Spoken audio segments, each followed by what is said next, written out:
어떤 게 돈이 됩니까? 가 궁금하거든요. 가장 돈이 잘 되는 방법이 가장 어려운 방법이라고 생각을 합니다. 그래서 전국적인 목적은 뭐야? 라고 한다면 돈 되는 방법들에 대한 분석을 할 겁니다.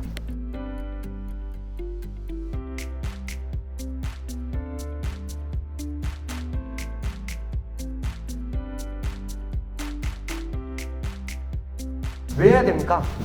수학량을 위해서요? 돈 많이 벌려고요? 맞습니다. 제가 전정도 마찬가지로 여러 가지 교육을 진행하거든요. 교육을 진행할 때, 야, 원래 이건 이렇게 해야 되는 거 아니야? 저건 저렇게 해야 되는 거 아니야? 이런 다양한 말씀도 있거든요. 근데 그 중에 제가 항상 하고 싶은 이야기가 있어요. 어떤 게 돈이 됩니까? 가 궁금하거든요. 내가 내 주머니에서 꺼낸 소중한 돈 가지고 만든 내 농장에 블루베리 잘 자라서 수익을 내가 얻기 위해서 하시는 거잖아요. 그러면 내가 전정 방식은 어떻게 해야 됩니까? 라고 한다면 가장 돈이 잘 되는 방법이 가장 어려운 방법이라고 생각을 합니다. 야, 이렇게 하면 엄청 멋있어, 나무가. 이렇게 하면 이래저래. 근데 돈이 안 돼. 안 할 것 같아요. 그래서 제가 나머지 이제 전국적인 목적은 뭐야? 라고 한다면 돈 되는 방법들에 대한 분석을 할 겁니다. 지금 앞에 보시는 나무들도 마찬가지로 몇 년 동안 전정을 진행한 겁니다. 지금 4년 됐으니까 3년까지 진행한 거고 10몇 년 된 겁니다, 이게. 그러다 보니까 한번 절단 전정을 해서 완전히 강경정을 해가지고 다시 키웠어요.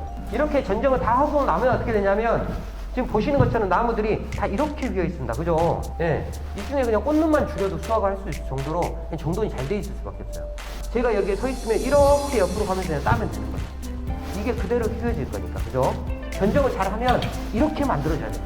세부적으로 보면 유목의 전정 방식이 있고 준성목의 전정 방식이 있고 성목의 전정 방식이 있습니다. 왜 그러냐면 방식이 달라야 되기 때문에 그렇습니다. 목적이 다르기 때문에 그렇습니다. 연생에 따라 달라야 되고요. 그 다음에 품종에 따라 달라야 됩니다. 드리퍼로 열심히 어떤 분이 강의를 했어요. 딱 갔는데 우리 집은 듀크야. 그럼 전정 방식이 완전히 다를 수밖에 없어요. 이거 드래퍼입니다. 드래퍼의 특성은 뭐냐면 여기에 한 가지가 길게 올라옵니다. 끝부분에서만 이렇게 분지가 나눠집니다. 여기도 마찬가지 길게 올라와서 끝부분에서 나눠집니다.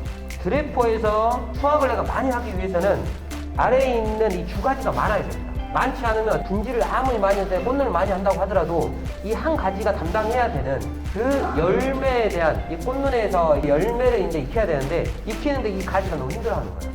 그래서 실제 다 수확을 할 수가 없습니다. 그러다 보니까 이런 품종들 같은 경우는 기본적으로 아래에 주가지가 많아야 되는 거죠. 거기에 또 맞게 전정을 해야 되는 거고 이런 품종은 블루크로비아라든지 이런 리버티도 마찬가지로 아래에서 많은 이 줄기가 있어야 되는 거고 위쪽에서 그리고 분지가 이루어집니다. 이런 것들은 또 특성이 뭐냐면 가지가 유연한 거예요. 그래서 이 유연한 것들은 거기에 맞춰 전정을 해야 되는 거죠.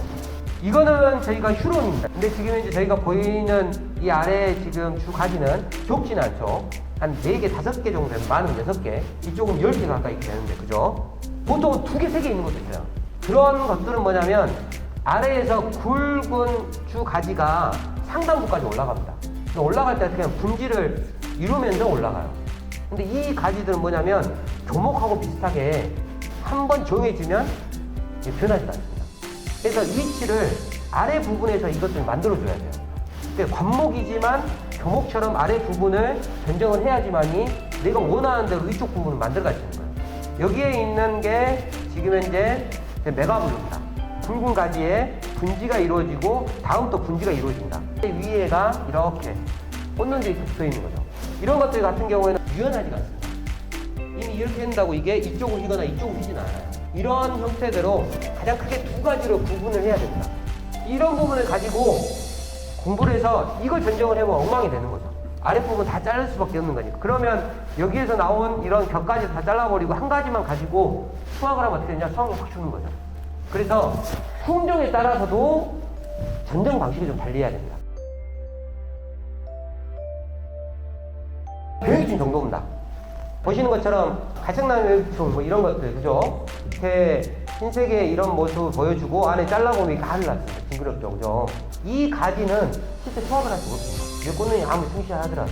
그러니까 전정을 할 때 가장 먼저 뭘 봐야 됩니까? 라고 한다면 이렇게 병의 주충이 있는 것들 먼저 잘라야 됩니다. 어차피 이건 수확이 안 되니까. 이건 그냥 고민할 필요가 없는 거예요.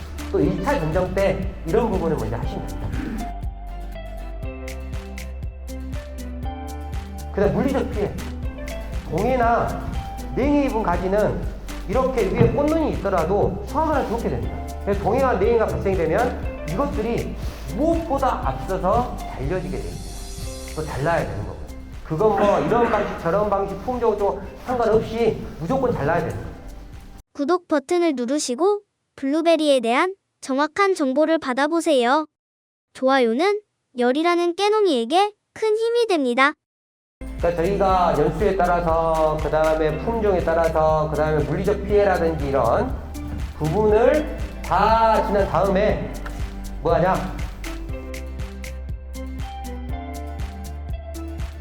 그냥 목적에 따른 이제 전정을 해야 됩니다. 올해는 조기 수확을 목적으로 하고 있다. 작년에 보니까 6월 초에 열매가 비싼 것 같아. 그럼 조기 수확해야지 라고 하면 이 목적에 맞게 전정을 해야 된다. 자기가 원하는 목적은 조기 수확인데 전정을 많이 거기에 맞지 않게 하면 1주, 2주 그냥 늦어질 수 있어요.